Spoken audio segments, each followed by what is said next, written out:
What's going on, everybody? It's your favorite hillbilly coming to you again, live right out of Hog Holler Graveyard or Cemetery, or one or the other.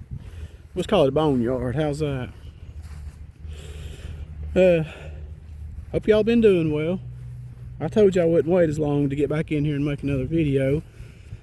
So I had one I was wanting to tell everybody about, and it's not a story of mine. It's not something that's been passed down to me. I have been in contact with one of my viewers, and she had asked me to reach out to her, and I did. And she had something happen to her in the Smoky Mountains, and she wanted to tell me about it. That's one of the good things of getting to do a channel like this and stuff. I know going with like Martin Groves to a Bigfoot convention and stuff, you get to hear everybody else's stories. You know, I sit there with him and I listen to all these people wanting to come up, and they've waited so long to meet him and tell him their story, you know, that it's just remarkable, the stories that you hear, that he hears. And I've been fortunate enough to have people, you know, want to tell me their stories or leave me their stories in the comments and stuff. And one thing about people who want to tell you their story is, you know, if they go out of their way and they feel compelled to go out of their way to tell you something that's happened to them, you know, odds are they're not making it up. That they really want to tell you what's happened to them because you somewhat have an understanding of things that go on. So that being said, this lady reached out to me and told me something that happened to her up in the national park. And I want to say this happened probably back in March, maybe middle of March. They were visiting the park from the city, big city, not from around here. And there's a part up there, I don't know, a lot of y'all might be familiar with. They call it the sinks. And that's like the sinks in your house, in your bathroom, sinks. And it's a popular swimming hole. A lot of locals go up there, and there's a big rock you can jump off of. And it's also where a lot of people have died. I want to think I read somewhere the other day that there have been 60-something people die there since they dynamited the river back for the old railroad to come through. And it caused a big deep hole in the river, and it has a big undercurrent right there that pulls people under. It's very dangerous, very dangerous. Nobody don't swim around that. There's actually a sign on the rock that tells you to stay away from that area. But then on down from that, there is a rock that people jump off of, and it's probably about 20-25 feet high, and you jump off into the water down below, and that's pretty popular. And then on past that rock right there, it immediately gets real shallow, just real shallow, and it's slow and quiet. And that's just behind the rock that people jump off of. And if you Google images on your Google machine, you'll see some pictures of all that stuff. But one thing that you probably won't see a picture of is what is behind the rock where people jump off of. What is down to the left side of that rock. If you're standing there going to jump off the river, to the left and down back, there's a little flat area that's really weird. And it's always been told to me that the Indians thought of this place as a portal, because there's a couple of big, huge boulders that are down there that are just out of place. And they're kind of like in a, I don't know, circle. It's been a while since I've been there, but it's just a very strange and odd place. And of course the river runs right by there. And people don't go down there because it's kind of snaky looking and kind of dark, and you know, there's not really a real good trail to get down there. But the lady, when they stopped back in March, she went down there. They were walking around taking pictures, and she explained to me that she went down to this part of the trail just looking around and wanting to take pictures and stuff. So she gets down there, and of course nobody's swimming yet this time of year. It's still too cold, but there's always people there, just crowds of people walking around on those rocks and boulders and stuff up there where the swimming hole is. So she goes off from her family, her husband and her kids, and she goes off down there looking around, and she goes up to the river to look into the river.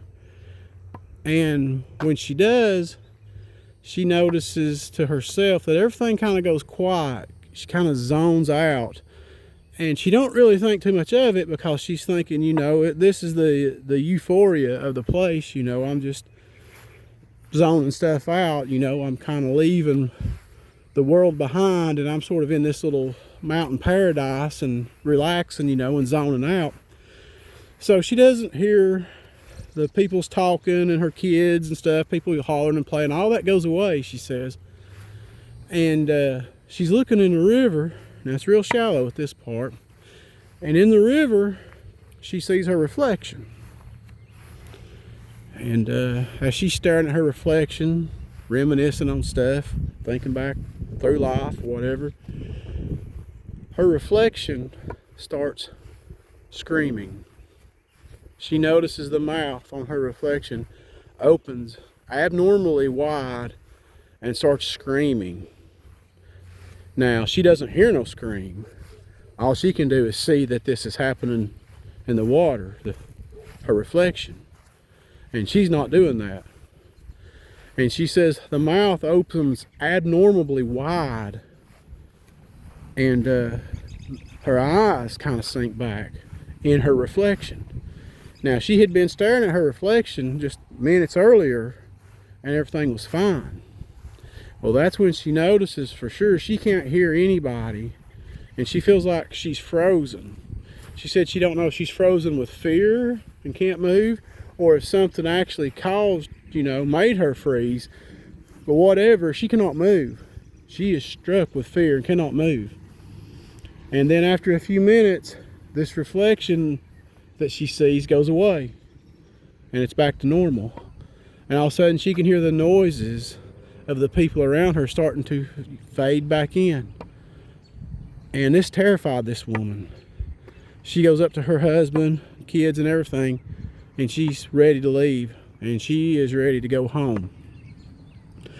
And that night she had some terrible dreams, and she told me that for some reason she dreamed about what we would call the dog man. Now, she didn't see no dog man. She didn't see anything that even looked like a dog man, but she kept having these dreams about this dog man. And she kept having dreams about pyramids. And somehow this all tied in to what happened to her earlier that day. So I talked to a buddy of mine. I told her, no, I've not never heard anything like that at all. I said, but I don't doubt it. As strange happenings that goes around here, I do not doubt that one bit. So I talked to an old buddy of mine that you all know, and I asked him if he'd heard anything or knows anything about this. And he proceeds to tell me that it's called the Wolf Walkers. And it was something like a Cherokee shaman, but they were called Wolf Walkers. And they were called protectors of the forest, of the woods. And he said somebody, if this lady hadn't done this, somebody had been there recently and had disgraced this ground that they felt was sacred. Somebody had done something disgraceful. Whether they peed on it, you know, I don't know. She didn't tell me she did. I mean, I don't know. I didn't ask her. She didn't tell me that that's what happened. I'm sure she wouldn't. But somebody had done something there that they felt was disgraceful. And he told me that these wolf walkers marked her. She's marked. And I said, oh boy, that's great. How am I going to explain that to her? You know, what? Marked for what? And he says, tell her not to go back to that spot ever again in her life, or she may become a statistic that we never see again. He said that she has been warned, she has been marked. So please tell your friend, for her safety, to not go back in those woods. And furthermore, I don't think I would even go back to the park if I was her. I said, I'll tell her. I said, well, while we're talking about it, what about the pyramids? How does that tie in? Well, me and him got to talking, and it hit us both at the same time. He said it and I said it.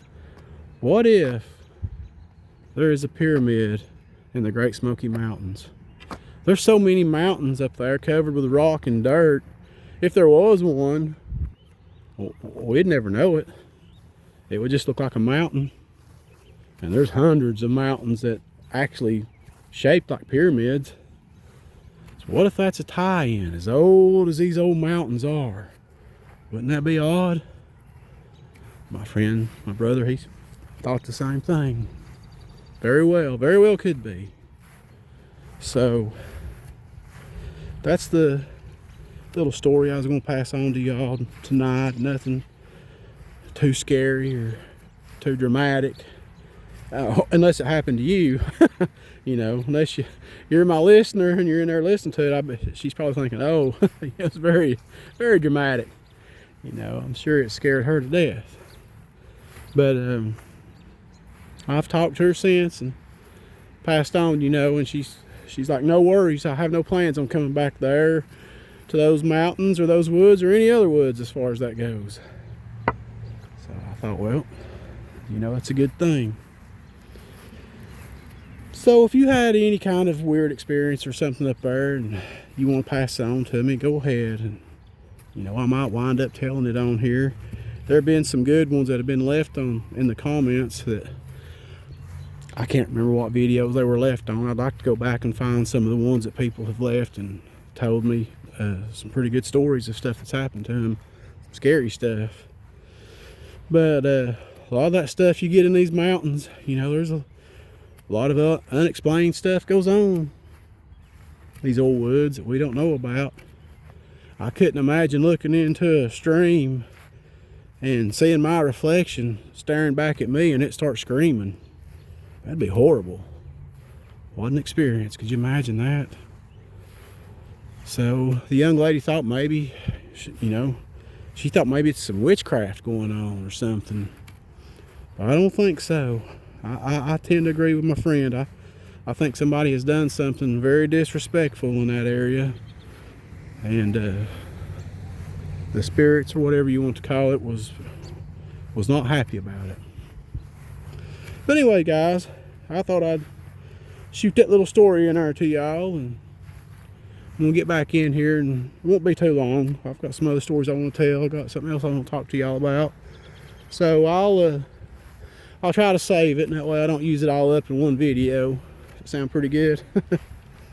But I love you guys, and I'll be back in here before too long. Remember to keep praying for my friend Martin Groves. He went back into the hospital. He's out now. He's doing better. Keep him in your prayers. And my buddy Barton, keep him in your prayers. He's doing better. He's doing really good. His wife Letitia.